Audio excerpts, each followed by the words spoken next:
donc l'armée de Dieu est appelée à prendre son armure.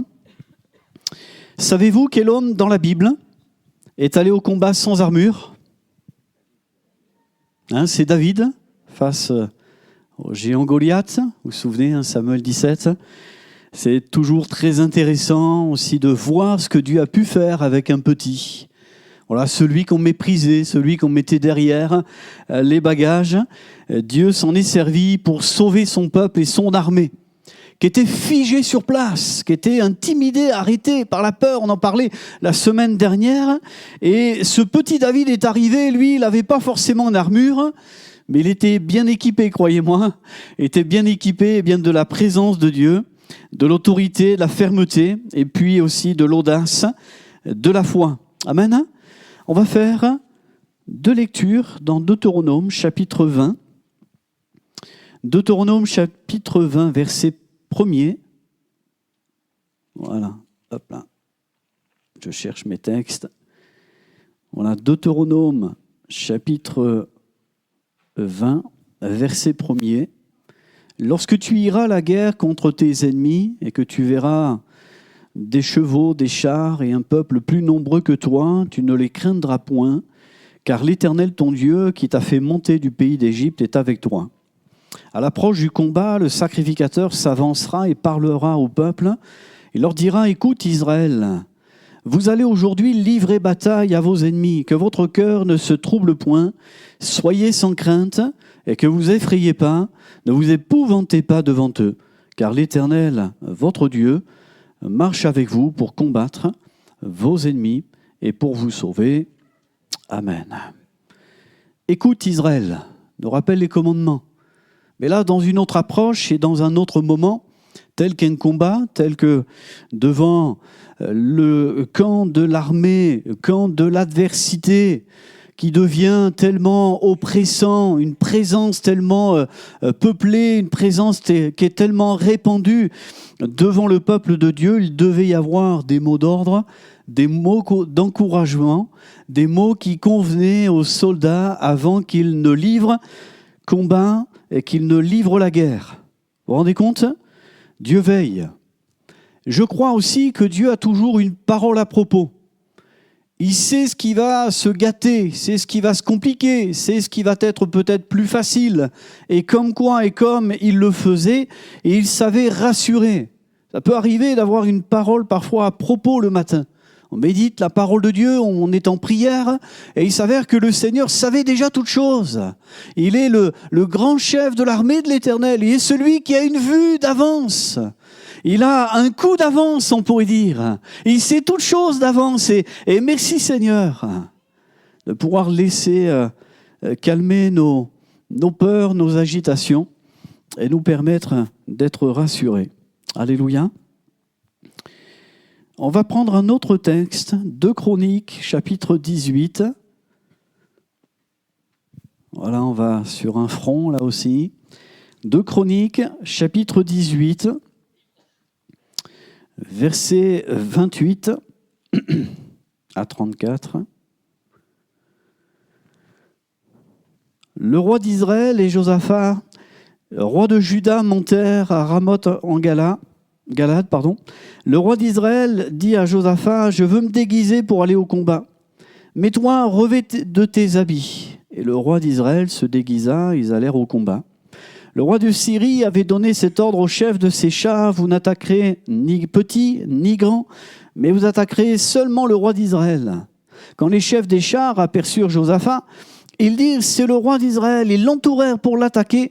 Josaphat poussa un cri et l'Éternel le secourut. Et Dieu les écarta de lui. Les chefs des chars, voyant que ce n'était pas le roi d'Israël, s'éloignèrent de lui, alors qu'un homme tira de son arc au hasard et frappa le roi d'Israël au défaut de la cuirasse. Le roi dit à celui qui dirigeait son char, « Tourne et fais-moi sortir du champ de bataille, car je suis blessé. » Le combat devint acharné ce jour-là. Le roi d'Israël fut retenu dans son char en face des Syriens jusqu'au soir, et il mourut vers le coucher du soleil. Amen. Vous avez Akab, le roi d'Israël, vous avez Josaphat, le roi de Juda. Et Josaphat s'était rapproché donc par alliance du roi Akab. Et vous avez Josaphat qui mène une vie pieuse pour plaire à Dieu. Et puis vous avez Akab qui a une vie de compromis. Et puis voilà l'adversité qui était arrivée, qui était là. Et les deux partent au front.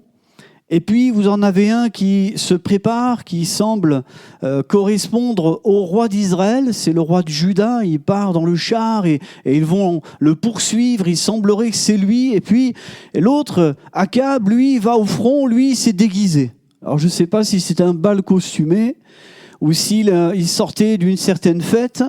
Mais lui, il y va déguisé, il y va au front comme ça, et il se dit certainement qu'il est sympa. Hein. En plus, le roi de Juda, il y va dans le char, il se dit c'est certainement lui qui va se faire prendre, et moi déguisé, il n'y a pas de danger qu'on me voit, voyez-vous ?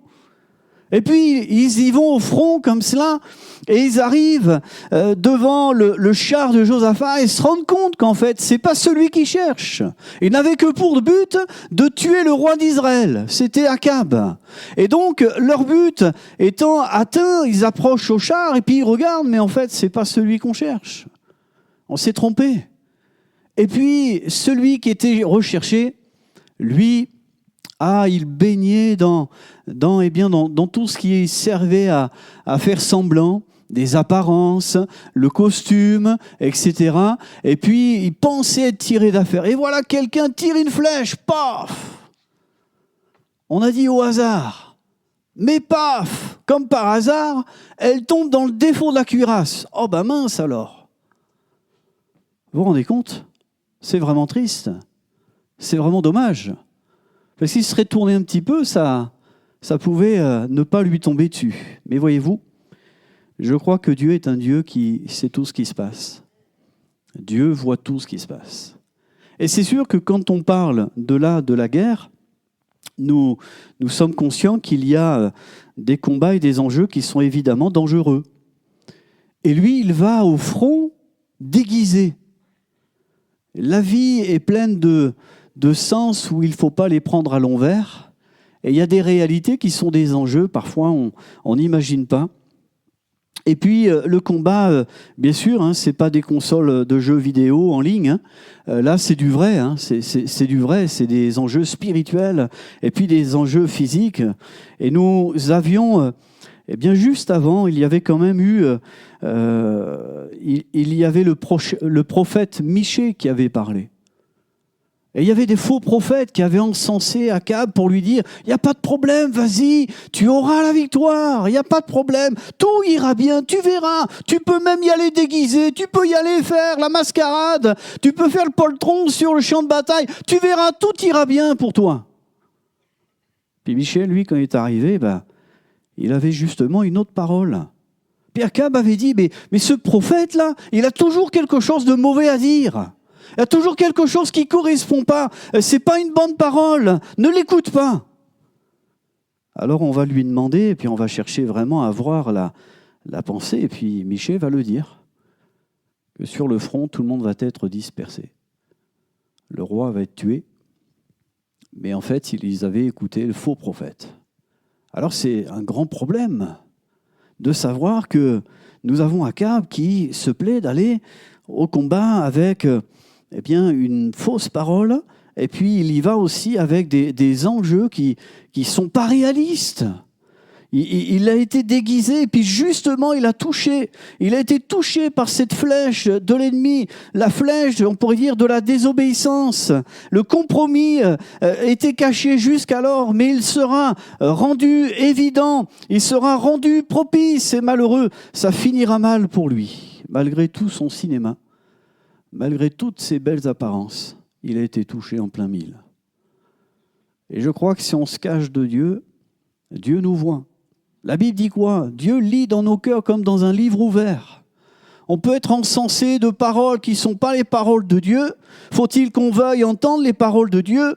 Et dans tout cela, malheureusement, cette flèche est arrivée au moment où lui avait besoin de se ressaisir.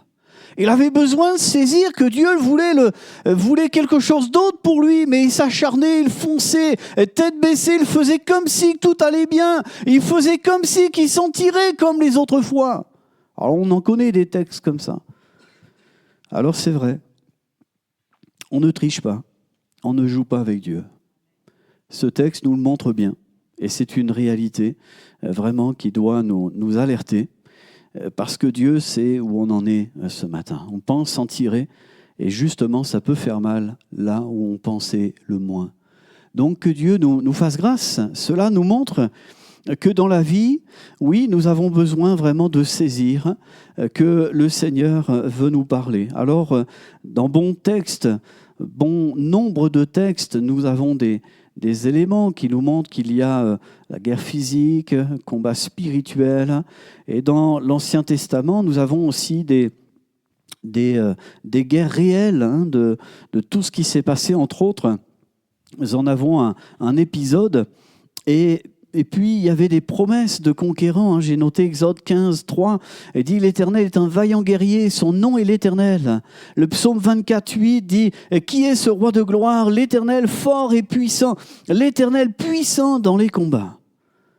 Le combat n'est pas fait pour nous terrasser, mais normalement il est fait pour qu'on puisse en faire l'expérience du secours, de la délivrance, de la victoire que Jésus nous offre. Alléluia.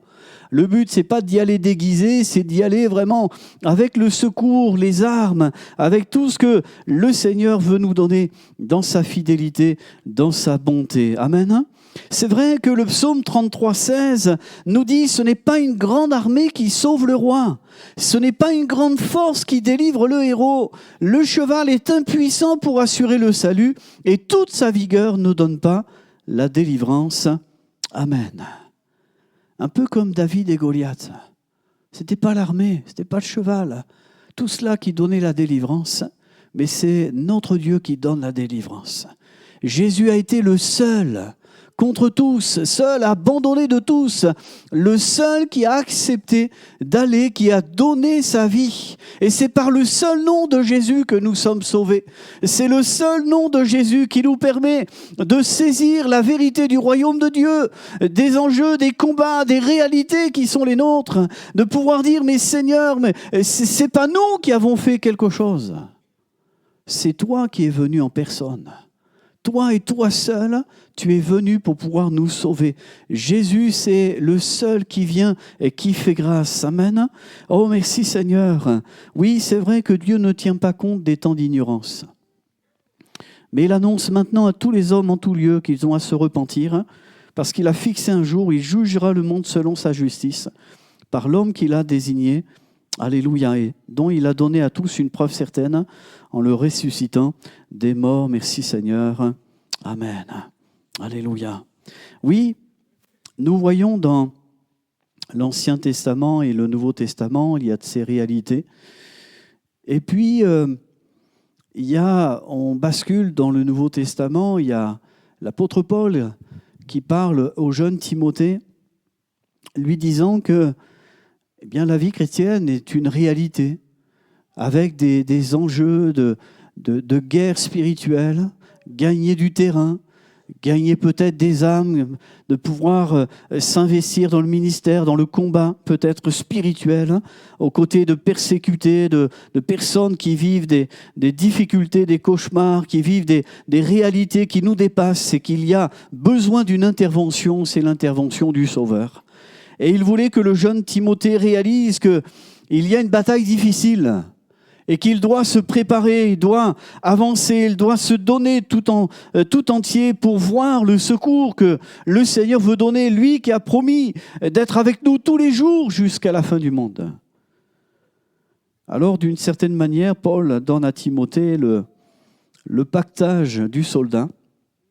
Dans 1 Timothée 6, 11, il y a des effets personnels de ce pactage lorsqu'il est dit « Pour toi, homme de Dieu, fuis ces choses et recherche la justice, la piété, la foi, la charité, la patience, la douceur. Combat le bon combat de la foi, saisis la vie éternelle à laquelle tu as été appelé et pour laquelle tu as fait une belle confession en présence d'un grand nombre de témoins. » Amen. il y a là sept effets personnels. Il lui dit combattre pour faire justice. L'injustice est un ennemi. Il faut travailler à ce que la justice de Dieu puisse se recevoir. Il doit vraiment combattre et mener vraiment un travail pour que le salut en Jésus-Christ soit proclamé. Et qu'ils puissent annoncer et que se détournent de leurs mauvaises voies, leurs mauvaises œuvres, et pour se donner la justice accomplie en Christ. Il lui dit aussi, dans son pactage, il doit prévoir bien la piété. C'est un exercice personnel. Il doit combattre chaque jour, malgré le front, malgré les combats, il devra veiller, prier. Veiller, prier. Voilà, je me souviens à l'armée, quand on faisait à l'époque le service militaire, c'était bon de se mettre en repli, de prier, de lire la parole de Dieu. C'était vraiment une grâce aussi. Mais le combat, c'est d'entretenir. Son combat, c'est se comporter comme un chrétien. C'est son comportement, sa communion, sa relation le renfort. Comme aller au front sans être renouvelé, c'est impensable.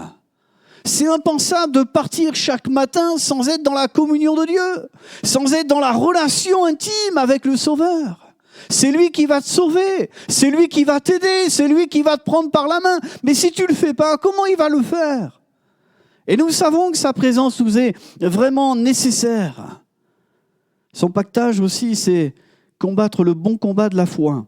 Et là, je dirais d'un point de vue collectif, parce qu'il fait confiance à son commandant, le Seigneur Jésus qui l'a enrôlé, donc il lui accorde du crédit pour aller sur le front. Vous voyez, ils vont pas à la boucherie, ils vont sur le front et le Seigneur leur a donné une parole qui suscite la foi dans leur cœur. Et donc, d'un point de vue collectif, combattre le bon combat de la foi, c'est aussi engager ses compagnons à croire. Croire à la victoire. On va au front, mais on sait que notre Dieu est avec nous. Alléluia. Notre Dieu sera encore pour nous aider, pour nous relever, pour nous assister. Il engage ses compagnons à croire à la victoire. L'incrédulité, le doute sont à bannir. On ne peut pas être sûr, ne pas être sûr. On ne peut pas s'engager sur le front en étant incertain. C'est pas possible. On doit être sûr et stimulé dans la foi pour voir vraiment toute la victoire. Un soldat qui doute est déjà en danger. Et à quoi ça servirait d'aller sur des plates-bandes de l'adversité si nous n'avons pas la foi, n'avons pas ou plus confiance? Donc d'un point de vue collectif, dans son pactage, c'est aussi nécessaire de pouvoir combattre par la foi. Il veut garder vraiment ses effets personnels, ça fait partie de lui, ça fait partie de sa foi, de sa vie personnelle. Et en fait, il lui dit aussi la charité. Alors sur le front, vous allez me dire l'amour. Traiter l'adversité avec amour. Ah non, c'est pas du tout ça. C'est pas du tout ça. C'est que nous voyons qu'il aime son armée. Il aime ses compatriotes. Il les aime. Ne peut pas se plaire d'en voir tomber sur le champ de bataille. Paul a dit, Démas m'a abandonné par amour du siècle présent. Ne peut pas se réjouir de ça. Ne peut pas se laisser aller à dire c'est pas grave, un de moins, un de gagné, un de perdu, encore un autre qui tombe sous les coups, encore un autre qui abandonne le combat. Mais non, c'est pas possible. Il y a besoin d'avoir ça dans nos effets personnels, combattre par amour et de les arracher au siècle présent, de pouvoir prier pour que Dieu fasse son œuvre et fasse grâce. Il a aussi la patience. Tiens, on en parlait. Voilà, vendredi à l'étude biblique du fruit de l'esprit, la patience. Alléluia, c'est bon ça. La patience, il faut remédier aux problèmes, aux stratégies, aux assauts, aux attaques, aux ruses du diable. Il faut travailler avec patience. Il n'y a pas de ruse, de tactique du diable qui ne se déjoue. Mais il faut être patient, il faut être sage dans la présence de Dieu. Et lui dire, Seigneur, donne-moi d'être patient, de ne pas foncer tête baissée, de croire que tout est gagné comme ça d'avance, mais d'avancer avec ton secours. Oui, ne te décourage pas, mais surmonte l'impatience au risque de succomber sur le front. Et puis là, encore, il est question de combattre le bon combat de la foi. Dans son pactage, ses effets personnels. S'il y a d'un point de vue collectif, je pense aussi qu'il y a d'un point de vue personnel. Parce qu'il le lui dit, combat le bon combat de la foi, saisis la vie éternelle, à laquelle tu as été appelé et pour laquelle tu as fait une belle confession en présence d'un grand nombre de témoins. D'un point de vue personnel, si on doit s'encourager les uns les autres à ne pas baisser les bras, à remporter des victoires les unes après les autres, on doit aussi d'un point de vue personnel ne pas perdre de vue le but, l'objectif, la ligne d'arrivée, frères et sœurs. Alléluia. Oui, il est entraîné au-delà du champ de bataille, vers le ciel, les yeux en haut, la récompense, la plus grande victoire, la plus belle de toutes les victoires, c'est le salut en Jésus. Amen. Et il va droit au ciel. Et dans ses affaires, oui, c'est aussi cette réalité. Combat, le bon combat de la foi. Timothée, il y aura des choses que tu vas voir. Il y a des choses qui seront faciles et difficiles, mais ne perds pas de vue ce que Jésus a fait pour toi. Et comment tu l'as confessé, comment tu as pu aussi le reconnaître. Tu as fait une belle confession en présence d'un grand nombre de témoins. Donc, merci Seigneur. Oui, il y a des réalités que l'homme de Dieu disait au jeune Timothée. Il l'a retrouvé des années après, dans cette deuxième épître, ayant eu des larmes, ayant eu des difficultés. Mais il a été aussi préparé. Et puis, Dieu a été fidèle. On le voit, Dieu est fidèle. Dieu ne manque pas. S'il y a le pactage du soldat, il y a aussi le champ de bataille. Et le champ de bataille, quand le petit David est arrivé pour voir l'armée qui à chaque fois était impressionné devant le géant Goliath, il était arrogant. Et il n'avait que faire de l'armée, il voulait du grain à moudre, on va dire. Il voulait qui s'approche pour pouvoir le rendre ridicule, le mépriser, le malmener. Mais n'est-ce pas la réalité de ce siècle ? Où le géant de ce monde, parfois, n'a que d'une risée pour le peuple de Dieu, pour les valeurs du royaume. Et un rien nous décourage, et un rien nous arrête, un rien nous impressionne. Et puis, on est stoppé, on est arrêté, place nette, et on est devant ce champ de bataille. Le combat n'a pas lieu. On baisse les bras. On ne prie plus, on ne jeûne plus, on ne lit plus sa Bible. On a comme baissé les armes. On a même rendu les armes. Le combat était pourtant possible, le combat était pourtant envisageable, le combat était pourtant préparé d'avance, de manière à ce que nous puissions le remporter. Et rien n'y fait. Il n'y en a pas un. Il n'y a personne qui vient. Il n'y a personne qui est là et on se renforce plutôt dans la non-participation, dans le retrait, dans le retranchement, dans la mise à l'écart. Et puis à un moment donné, il y a comme un feu qui vient. Il y a comme un feu qui vient et qui allume quelque chose dans le cœur du petit David. Et il se dit, mais c'est pas possible, moi je vais y aller au nom de l'Éternel. Mais non, arrête toi, t'es un enfant, arrête, tu vas te faire du mal. Mais le petit David était saisi de Dieu, alléluia. Était saisi des priorités de Dieu. C'était pas pour son avantage personnel, c'était pour le bien de tous, du camp de l'armée de l'Éternel, du peuple qui était figé sur place. N'y aurait-il pas des statu quo, frères et sœurs ? Y aurait-il pas des intimidations ? Y aurait-il pas des peurs ? Y aurait-il pas des éléments qui nous amènent à rebrousser chemin ? On va se dire, non, moi je n'y vais pas, peut-être s'il y avait un autre qui irait, ça serait bien. Ça serait pas mal, vas-y toi, on va voir si l'Éternel est avec toi.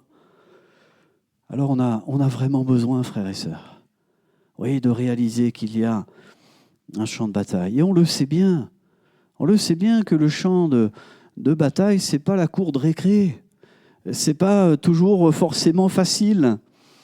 Et au travail, tu peux peut-être rencontrer de l'opposition.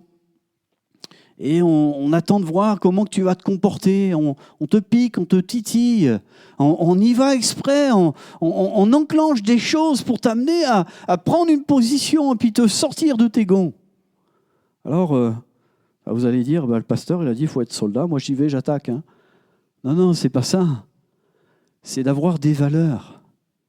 et de dire, Seigneur, je compte sur toi dans mes combats personnels, les combats des enjeux familiaux, personnels, intimes, du couple, comme de la famille, des proches, des personnes qui sont sur le front de la maladie, sur le front de l'opposition, de la discorde.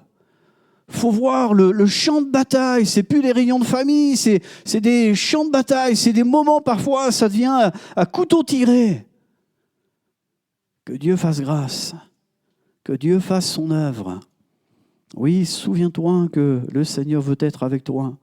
Le Seigneur veut te donner de remporter des victoires avec ton pactage comme le faisait le jeune Timothée. Et puis, 2 Timothée 2, verset 1er, lorsqu'il est dit « Toi donc, mon enfant, fortifie-toi dans la grâce qu'est en Jésus-Christ. Est-ce que tu as entendu de moi en présence de beaucoup de témoins ? Confie-le à des hommes fidèles qui soient capables de l'enseigner aussi à d'autres. Souffre avec moi comme un bon soldat de Jésus-Christ. Il n'est pas de soldat qui s'embarrasse des affaires de la vie s'il veut plaire à celui qui l'a enrôlé. » Amen. Oui, trouvez encore dans le champ de bataille d'être un bon soldat de Jésus-Christ. Oui, de ne pas s'enrôler, s'embarrasser avec des affaires. Oui, il faut bien vivre, c'est sûr. Mais il y a des choses qui sont secondaires. Et la priorité que Dieu nous donne, c'est ça. Savoir placer les bonnes priorités. Il faut s'embarrasser, il faut faire nos affaires, il faut faire le ménage à la maison, leur passage, il faut faire tout un tas de trucs. Il y a tout un tas de choses à voir. Oui, il y a les affaires de la vie. Mais en tant que soldats de Jésus-Christ, ne devons pas perdre l'essentiel. Ne devons pas perdre l'essentiel et de voir vraiment là où il nous faut avancer. Amen. Oui, fortifie-toi dans cette grâce que Jésus donne. Et ce que tu as entendu en présence de beaucoup de témoins, confie-le à des hommes fidèles qui soient aussi capables de l'enseigner. C'est-à-dire des personnes qui savent remporter aussi des combats, qui sont engagés, qui savent ce que c'est que de renoncer à soi-même et de laisser l'œuvre de Dieu qui puisse se faire. Des hommes qui puissent transmettre à d'autres, alors à la génération la plus jeune, comme à ceux qui peuvent être à proximité, de pouvoir enseigner, conduire sur les voies, la bonne voie, de savoir qu'on ne se trompe pas avec le Seigneur et qu'on peut s'avancer et qu'il sera toujours là à nos côtés. Comme des hommes fidèles, il était dit Archip, prends garde au ministère, sachant de qui tu l'as reçu, afin de bien le remplir. Colossiens 4, 17. Et aussi, la parole de Dieu nous le montre. Il y a la nécessité sur le champ de bataille d'avoir des hommes fidèles, de ceux qui tiennent sous les assauts, sous le front, sous les combats, de dire on tient la lutte avec le soutien que Dieu nous donne. 1 Pierre 2,11, il nous est dit « Bien-aimés, je vous exhorte comme étrangers, voyageurs sur la terre, à vous abstenir des convoitises charnelles qui font la guerre à l'âme, ayez au milieu des païens une bonne conduite, afin que là même, oui, vous calomnient comme si vous étiez des malfaiteurs, ils remarquent vos bonnes œuvres et glorifient Dieu au jour où il les visitera. » Amen. Oui, il y a des choses qui font la guerre à l'âme. Pas besoin d'aller sur un champ de bataille. Pas besoin d'aller là où nous avons la guerre au Moyen-Orient, nous avons la guerre en Ukraine, etc. Pas besoin d'aller forcément là-bas pour être dedans. Nous sommes sur le champ de bataille tous les jours. Il y a des convoitises qui font la guerre. Il y a ce ciel qui tape fort, qui tape vraiment pour nous tacler, nous terrasser, nous amener à être morts. Il y a des choses qui sont là et si on ne fait pas le tri, ce champ de bataille, c'est des héros qui vont tomber. Comme l'a dit l'homme de Dieu aussi, des héros qui peuvent tomber. Des gens qui pourtant avaient des valeurs, qui pourtant étaient des fidèles, qui avaient peut-être même un ministère, qui avaient peut-être bien tout pour plaire et tout pour réussir. Et donc si on ne fait pas le tri, il y a le champ de bataille qui peut s'avérer très, très dangereux. Donc que Dieu nous fasse grâce. Amen. Un disciple qui agit pour rester fidèle à son maître. Mieux vaut un péché confessé qu'un péché dévoilé. Il faut l'avoir vécu pour savoir de quoi on parle. C'est sûr qu'on a vraiment besoin eh bien de réaliser qu'il y a des choses qui nous amusent. C'est un peu comme Akab, on se déguise, et puis on joue, la vie n'est qu'un jeu en fait. Game over, tu as une partie nouvelle, tu as une autre partie. Sauf que quand on fait game over spirituellement, on ne se relève peut-être pas aussi vite qu'avec la manette. Hein? On a vraiment besoin peut-être de se relever en passant à genoux et en confessant le nom du Seigneur et lui demandant encore de faire son œuvre dans chacune de nos vies. Amen. Oui, c'est vrai que la parole de Dieu nous le dit, et Pierre l'a dit, et il le disait, soyez sobres, veillez. Votre adversaire, le diable, rôde comme un lion rugissant, cherchant qui il va dévorer. Résistez-lui avec une foi ferme, sachant que les mêmes souffrances sont imposées à vos frères dans le monde. Amen. Alléluia. Hein? Donc, c'est peut-être bon à méditer ce texte d'1 Pierre 5, 8, avec le texte, et c'est là où je ne vais pas avoir suffisamment de temps pour en parler, sur l'armure du soldat, selon Éphésiens 6. Mais nous comprenons qu'il y a l'adversaire qui rôde. Il est à la fois très loin et très près. Très loin parce qu'il n'a rien à voir ici. Des œuvres de Christ qui nous réunissent et desquelles nous pouvons célébrer le Seigneur, mais en même temps il rôde. Donc il est très proche. Donc ne voulant pas non plus ne mettre l'accent que sur lui, et en même temps, parfois, le diable n'a pas forcément besoin d'être là. Hein. Il y a des choses qui font la guerre à l'âme, et le siècle est là, et les choses, le champ de bataille, il est là. Donc c'est à nous de ne pas succomber, c'est à nous de veiller, c'est à nous de pouvoir faire toutes choses avec le secours que Jésus nous donne. Amen. Je vais le lire, mais pas pouvoir détailler. Éphésiens 6, verset 10. Au reste, fortifiez-vous dans le Seigneur par sa force toute puissante. Revêtez-vous de toutes les armes de Dieu afin de pouvoir tenir ferme contre les ruses du diable. Car nous n'avons pas à lutter contre la chair et le sang, mais contre les dominations, contre les autorités, contre les princes de ce monde de ténèbres, contre les esprits méchants dans les lieux célestes. Et pourquoi ? Prenez toutes les armes de Dieu afin de pouvoir résister dans le mauvais jour et tenir ferme après avoir tout surmonté. Tenez donc ferme, ayez à vos reins la vérité pour ceinture, revêtez la cuirasse de la justice, mettez pour chaussure à vos pieds le zèle que donne l'évangile de paix. Prenez par-dessus tout cela le bouclier de la foi avec lequel vous pourrez éteindre tous les traits enflammés du malin. Prenez aussi le casque du salut et l'épée de l'esprit qui est la parole de Dieu. Faites en tout temps par l'esprit toutes sortes de prières, de supplications. Veillez à cela avec une entière persévérance et priez pour tous les saints. Amen. Amen. Nous pouvons voir qu'avec les armes de Dieu, nous les avons. Nous devons les revêtir. Tout d'abord, revêtir Christ. Revêtir Christ, on pourrait comprendre aussi, c'est aussi revêtir son armure. C'est la vérité.